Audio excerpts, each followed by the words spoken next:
Hey YouTube, welcome back to the channel. Today I'm going to be talking about the building process as well as the installation of a relay panel in my Toyota Sequoia. This is a 2004. This setup will work for a wide range of vehicles. This is really just a standalone relay panel that you can build for yours. You can customize it with whatever you want. That's kind of why I chose to do this myself, is I wanted specifics of what I wanted from the relay panel, and it's much cheaper to do this versus buying a pre-built relay panel that might not offer everything you want. So that's why I chose to go this route. For the Sequoia, this relay mounting panel here is from Chad Lamson of Lamson Fabworks. If you're on Facebook and you are on any of the Sequoia groups, he's on there. He makes several different modification items that you can buy for the Sequoia. Initially, I was going to build my own relay mount panel, but as I dove into it, it was going to take a lot of time. And for the cost of this plate, it was going to be actually cheaper than it was going to be for me to even make my own stuff. So this panel goes up. There's two mounting holes right up there. That's where this mounts into. You can see the two holes right here. So this is a little bit smaller than what I would have made for myself, but it's very compact, and this still offers me all of the options that I wanted for my relay panel itself. The only thing that I had to modify from my original plan with the larger mounting plate versus this one is I had to go from a regular automotive relay to one of the micro automotive relays, and that really, it limits you a little bit, but not really that much. So the difference is the voltage rating of the relay itself. So the relay voltage on the micro voltage are 20 to 30 amp relay, whereas the kind of the more typical automotive relay that you'll find is a 30 to 40 amp relay. So really that only comes into effect if you're really kind of going crazy on one circuit with an accessory that takes a lot of power. So typically you're not going to really run into any issues by going to the micro, but it's always a better rule of thumb to have more electrical protection than less. Before I jump into it, I wanted to also talk about my plan for this. So I'm going to make two separate videos going over this build process, and it's going to be kind of for two different frame of mind. So this first one is going to be, I'm going to be showing you what I did to mount this, the pieces that I use to mount it, which wires go where, and how you attach accessories to this. The second video will kind of dive more into electrical thinking process, how to gauge what size fuses you might need for certain circuits, and why I chose certain ways to do things over others, and maybe talk about how to pick the right size wire for the type of accessory and the length of run that you need. So really this is kind of just, I know electrical stuff is kind of scary to a lot of people. It was scary to me several years back. I really dove into learning a lot of this stuff on my professional career, as well as just as a hobbyist. Doing your own electrical work can be very beneficial if you do it the right way, but it can be very dangerous if you do it the wrong way. So just be wary of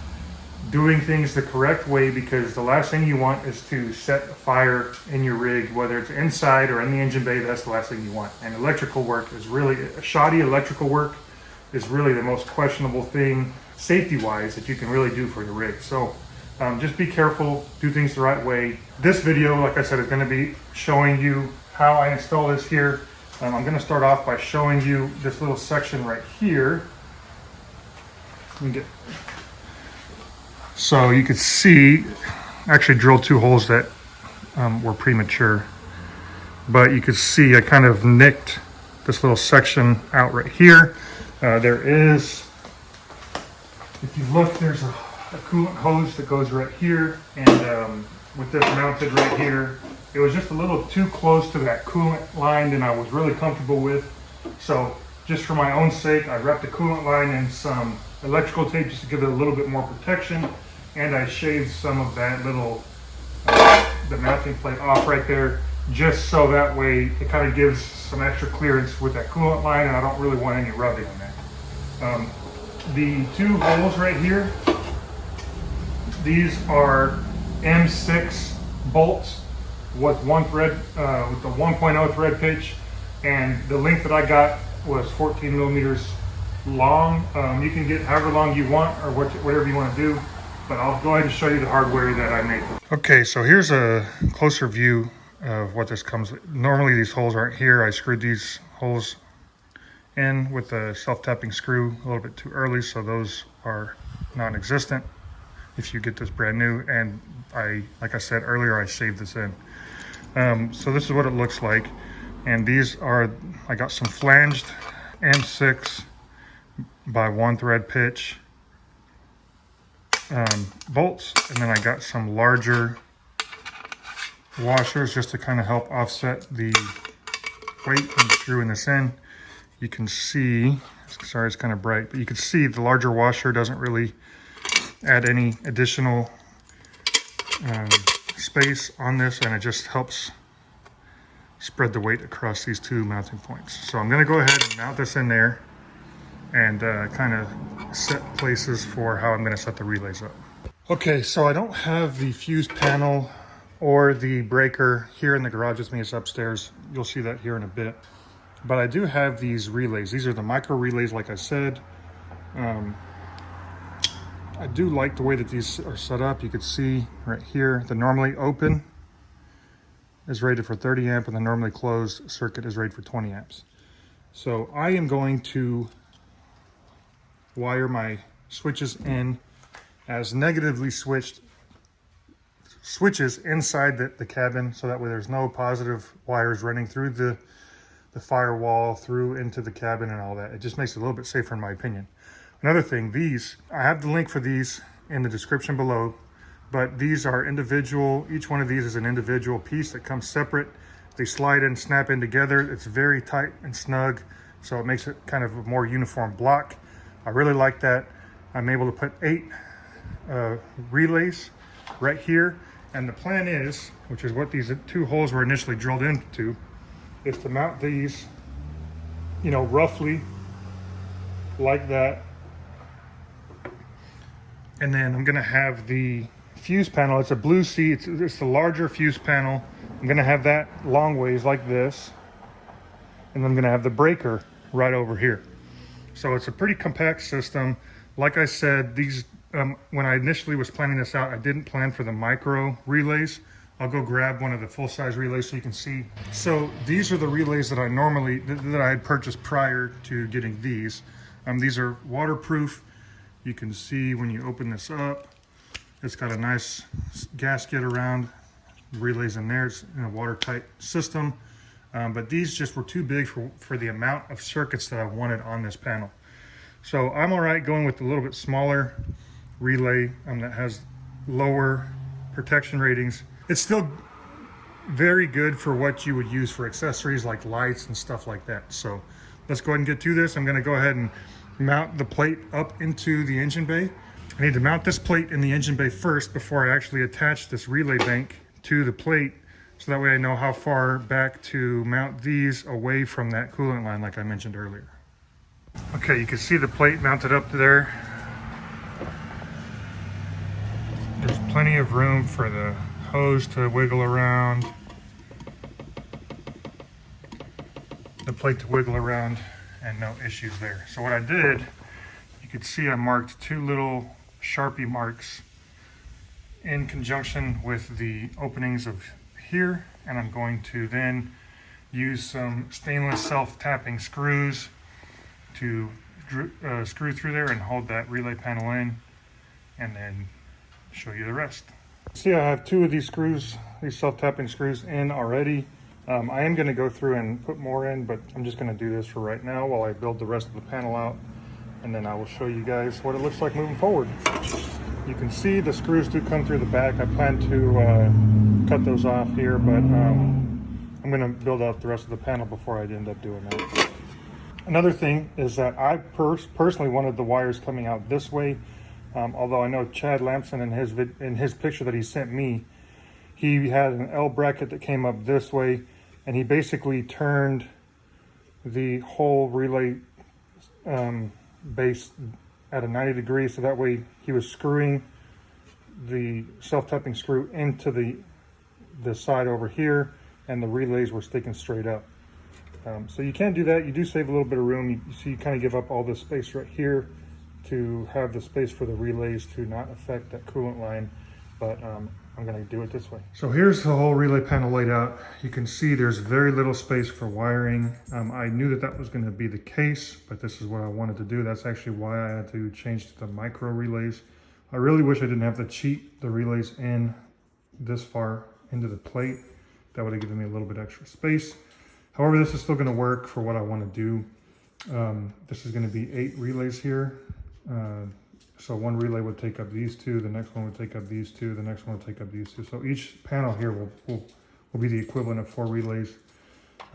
There's going to be 4 extra fuse spots here to run other accessories that maybe have their own relay built into the wiring. The rest of them are going to be directly tied into here. So whenever you're going to be routing wiring for an accessory, you won't have to worry about anything except figuring out the right fuse and putting in the positive and negative right into these sections right here. So this is how I'm going to run it. I will show you the process moving forward. Okay, so you can see right here this little copper piece. I just made my own little bus bar, and the way I did that is I just went to a hardware store and I bought some 1/2-inch tubing, copper tubing, crushed it down. It was a little bit too wide to fit inside of this little section right here, so you can see on this side of the bar I actually just cut it off and drilled the holes in the right areas, and then using this as a bus bar. Now, if you are skeptical about how good this works, check out a gentleman's YouTube page called Will DIY Solar with Will Prouse. He does this exact method on multiple high voltage solar systems, and it works no problem. So I had no issues doing it on a 12-volt system here. You could see the reason that I felt like it was needed was because if you were to put like a little, kind of prong like this, you could see how far out it sticks. If you were just to use a small one, that would take up the space that was available between the 2 systems here. So I wanted to just make a bus bar and go from there. You have to be careful which wires you cut and which wires you wire in, how you want to wire them, because as you can see here, you can see these little numbers kind of molded into the plastic. 30, 87, 85 is down on the bottom right, the white core, the white wire. The blue one is 87A and the black one is 86. So for my normally open circuit, which is going to be for my negatively switched circuits, I would need to use the yellow wire on this certain setup, which is I would use the 87 wire. However, with my old relays here, I would also use 87, except in this case, 87 is the blue wire, not the yellow wire. So in the micro relays, I'm going to be using the yellow wire and not the blue wire. So I'm going to cut the blue wires off on all these relays. However, if you were to use these relays, you would use the blue wire, not the yellow wire. So just be cautious if you don't get the exact relays that I'm getting, just to make sure you wire the correct one under the 87 pin, which right here is normally open, but on here it's a little bit easier to kind of conceptualize because it shows you exactly which wire is what. You can see right there, the yellow wire is 87, the red wire is 30. Okay guys, as you can see here, I have several wires taken out. These are the original yellow and red wires that were on these relays blocks over here.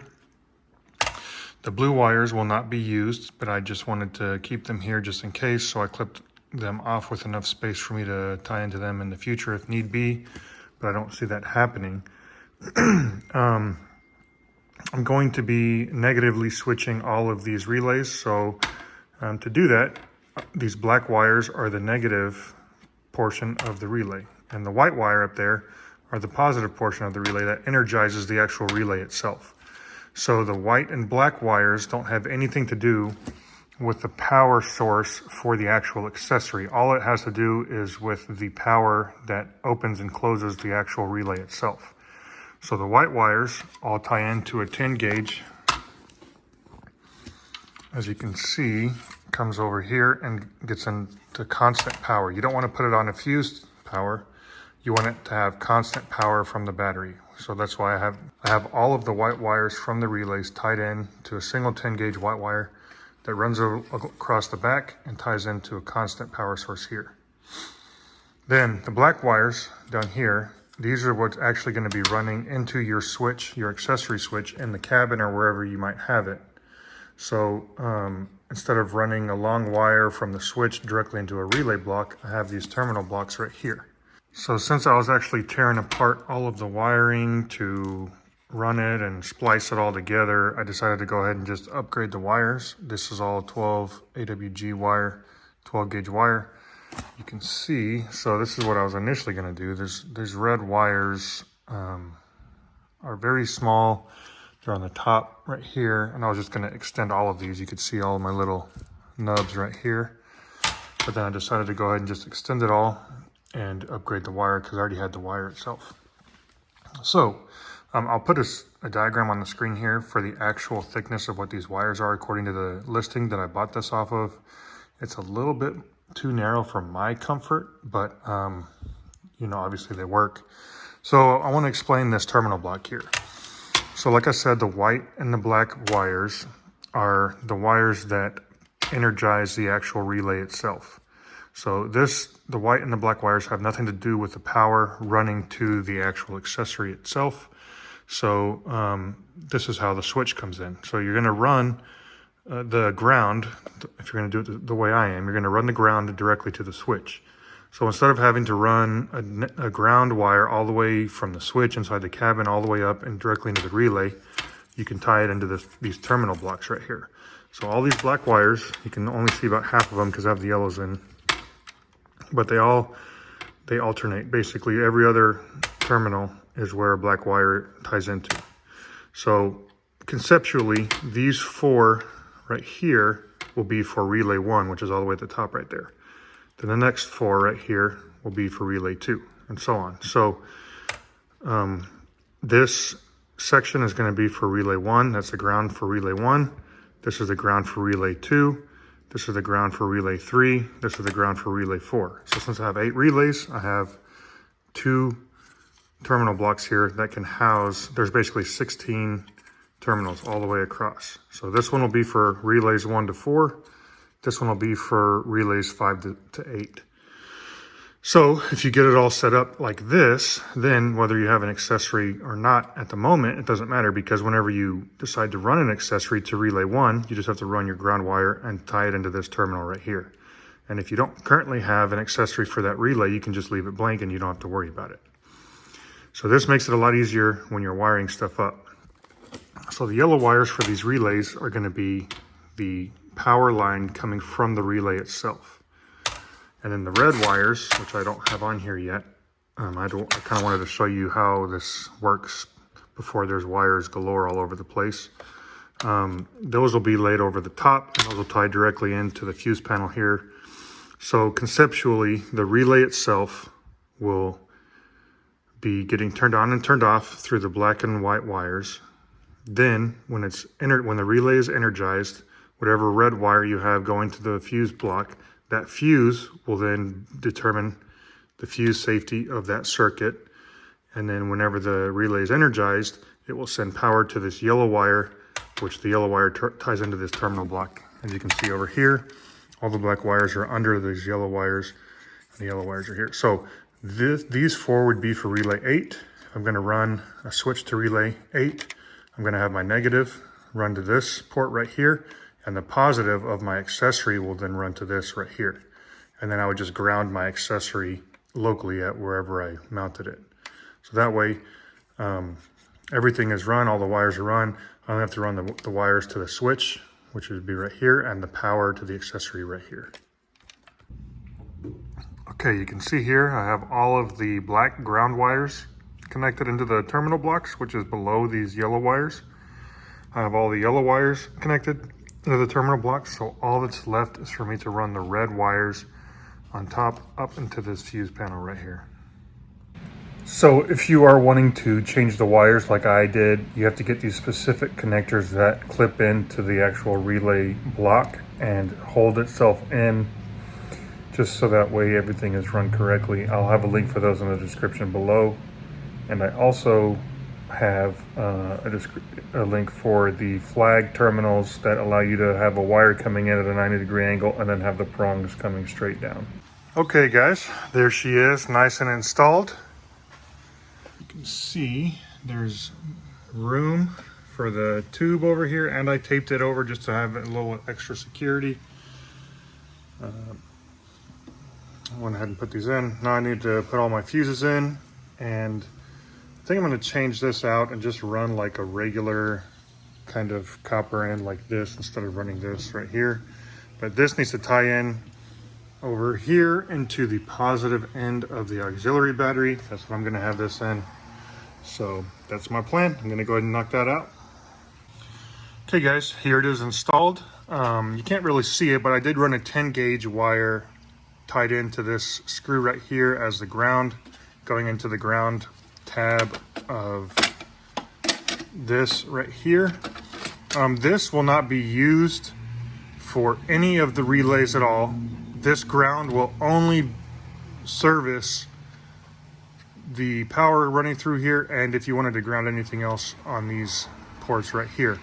Also, these 4 available fused circuits will also be able to use this ground if needed. Next, you can see what I'm doing here. All the wires are put in place. I have put paint on liquid electrical tape. You can kind of see it on that red right there. I am using these flag terminals, which kind of allow you to connect the wire at 90 degrees from the actual terminal itself. I am thinking about coming back through and painting these exposed metal portions of these yellow wires with some of that liquid electrical tape, but I just have not done that yet. So I finished the first terminal block right here. Let me go ahead and take this cover off.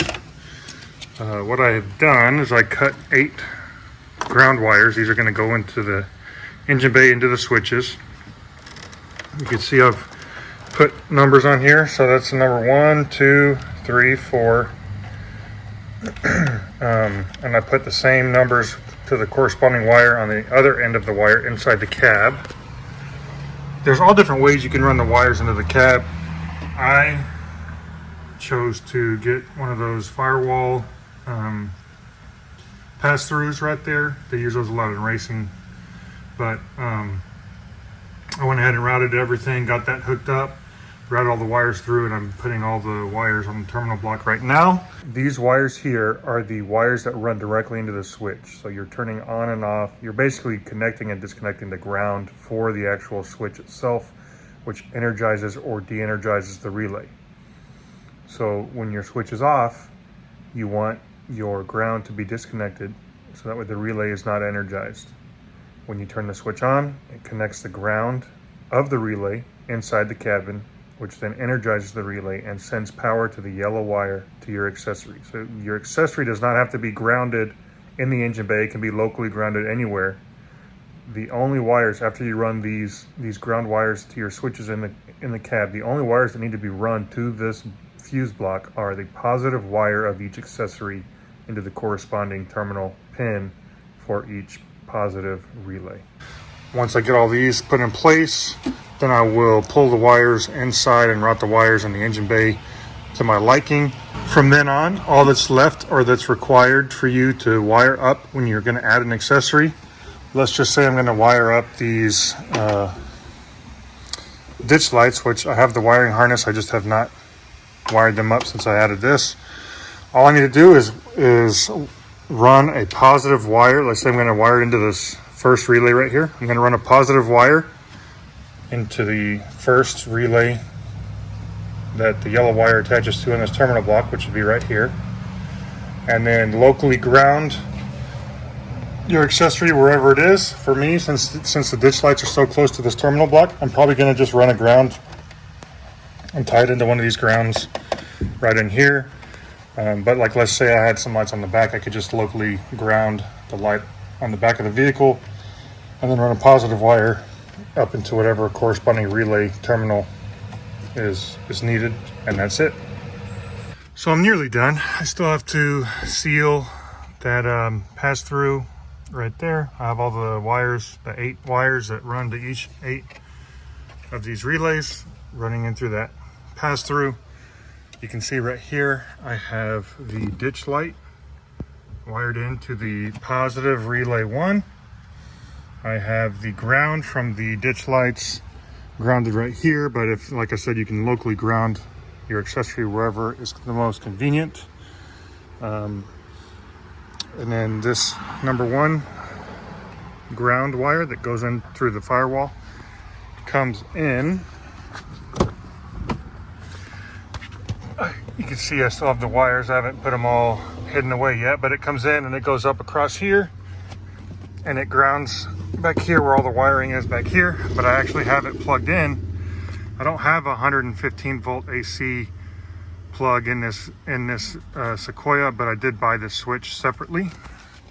You can see, I'll turn it on right now. Since it is hooked up, you can see my hand, the lights are on. It is hooked up to the auxiliary battery, so they can turn on when the vehicle is off. However, I hooked up this little LED light to an ignition switch. So let me turn on the Sequoia. So when it's on, I turn it on and the little LED comes on. Although the lights do still come on even when the vehicle's off, but the LED on the actual button does not come on. I wired that up to an ignition power source. So this was filmed over the course of several weeks. I had to wait to get the right parts, get the right wiring and stuff like that. I tried to do the best that I could to explain everything, but again, some stuff I kind of went over twice because I filmed it, maybe a week apart. I couldn't remember exactly what I had said. If you have any other questions on this stuff, I know wiring can be tricky and it's a little bit confusing if you don't really fully understand the full concept of wiring. Just ask them in the comments below. I do my best to try and respond to everybody.